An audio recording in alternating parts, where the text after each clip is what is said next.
If you're taking a week or more long vacation to Disney World or the Orlando area, consider a day off a busy park day and visit Blizzard Beach. It is located on Disney property between Animal Kingdom and Hollywood Studios. Disney has two water parks, the other being Typhoon Lagoon, located right across from the infamous Disney shopping area, Disney Springs. But in these COVID times, it remains closed. However, Blizzard Beach is open, and it costs $69 a day per person to visit. If you're visiting Disney World and any of its parks on your trip, consider getting the water park and sports option and adding it to your ticket, as it comes with many perks to visit other Disney activity venues, and I'll do a separate video discussing that option. Blizzard Beach opened to the public in 1995 and was shut down during the COVID-19 pandemic and only reopening its doors to the public on March 2021. The water park has an imaginative theme of ski resort in Europe that has suddenly melted and given rise to its second life as a water park. I truly love the work and the imaginative efforts put in by Disney engineers known as Imagineers. From the building structure of the shops, restaurants, even its kiosks, the stylings of a ski resort town are omnipresent. One of the things you'll notice about this park is that it's very dated, and to me, this is really not a bad thing. As it opened in 1995, it has a lot of the stylings and the color schemes of the 90s, which to me is a bonus as it reminds me of my childhood. And for anybody who enjoyed their youth in their 70s, 80s, and 90s, I think they will really appreciate the way it looks. So to me, it's not a negative, but in fact, a positive.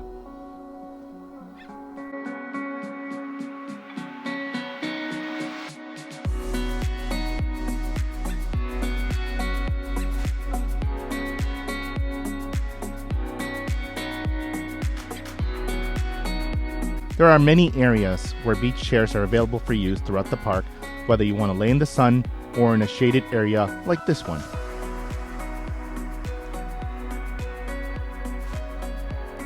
I have little kids, so Tykes Peak was the first one on the list. The area has water slides for the little ones, including a waddling pool.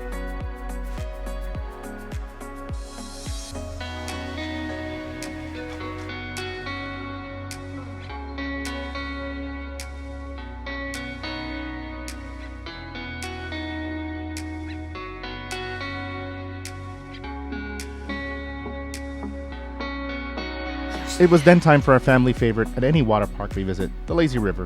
They call it Cross Country Creek, another nod to the ski resort theme, which runs along the periphery of the park. The Lazy River has many points that you can enter and exit in the park. However, not all points have tubes ready to go, so you may have to wait for one or two to come along, and they will.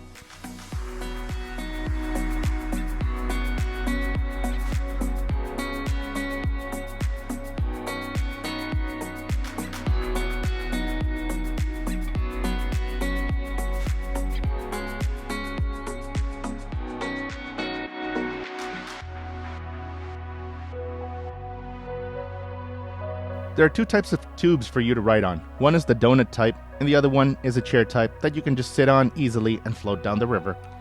I've been on many lazy rivers, and I gotta say, this one's kinda slow, but it didn't bother me, as it just means smartphone-free family time together where it's just us, the Florida sun, and relaxation.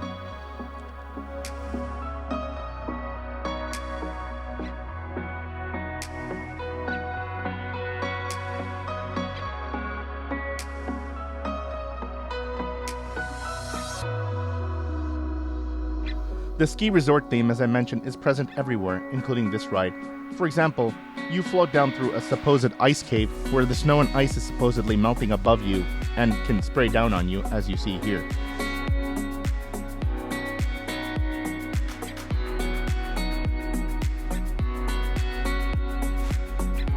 You see the snowflake symbol everywhere so that you don't forget the theme.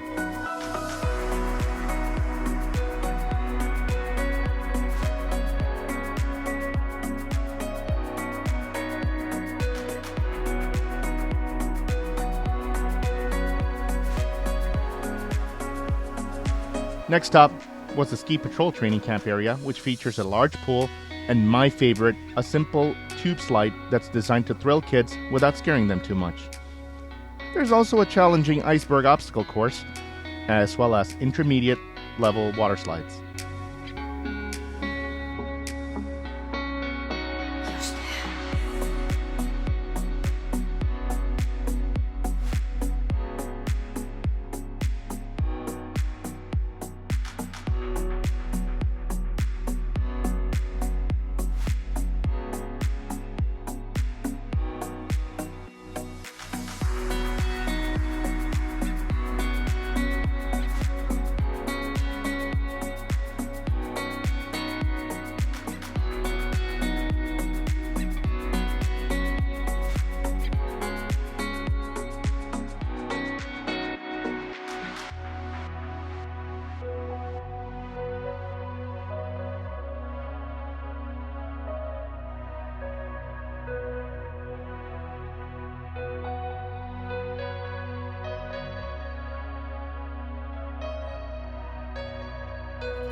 After doing all that, the next stop was a large 1-acre wave pool with activated waves occurring every hour.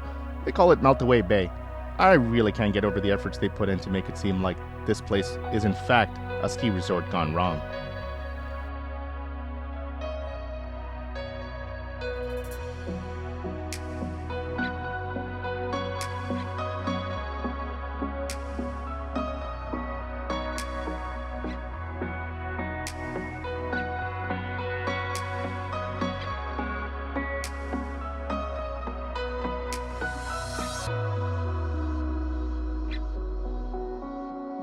Just like that, it was time for lunch. There are many options to eat and drink at the park, but realize not all of them have full meals, so it's best to check out the guide map on your phone or at the park to see what's on offer and where ahead of time. The restaurants with the cell phone symbol along with the knife and fork offer mobile ordering, and if the park is busy, it's best to download Disney's Park app and order your food on there, as you can just go to the restaurant at an allotted time and pick up your food. I've noticed a lot more plant-based foods are on offer compared to previous years, making it easier for vegetarian guests. And of course, there's always a kids menu, and a lot of items on that menu come with a shovel and pail, as my daughter wants to tell you. So the kids meal, part of it comes with a bucket, a pail and shovel. Yeah. There are lots of areas in the park that as my kids grow up, will get more of a chance to do, as their size and courage will grow with them. But this time around, we did mostly the kid-friendly ones and anything they were comfortable with. After lunch, we did many of the kids' rides over again, but to finish the day, we had to do the Team Boat Springs, which has become a family favorite and is located on top of the mountain here at the park. The ride features a large tube with room for 6, and it is one of the world's longest group water raft ride. To get to it, it's best to take the ski lift. Yup, the ski lift. Didn't I tell you about the theme? As you really don't want to walk up the mountain, as there are many steps and it takes a lot of effort. Trust me, I did it. If you're in a wheelchair, there's handicapped access via a special gondola that can take you to the top. Just realize that the ski lift takes you to the top, but you cannot ride it back down. You have to do a ride or take the stairs all the way down.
The ride itself is a good minute 25 seconds, and a minute or so for the float to come to a complete stop once the ride's over.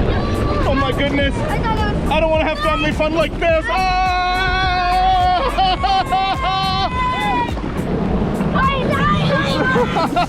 Who wanted to come on a family trip? Not me!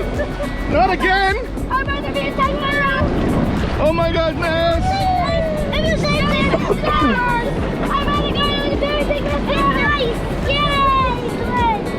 Oh my goodness! Oh my goodness! Oh, it's not so bad, is it? No, it's not so bad! Oh my gosh, here we go! I told you to Oh my gosh, here we go! Oh my god!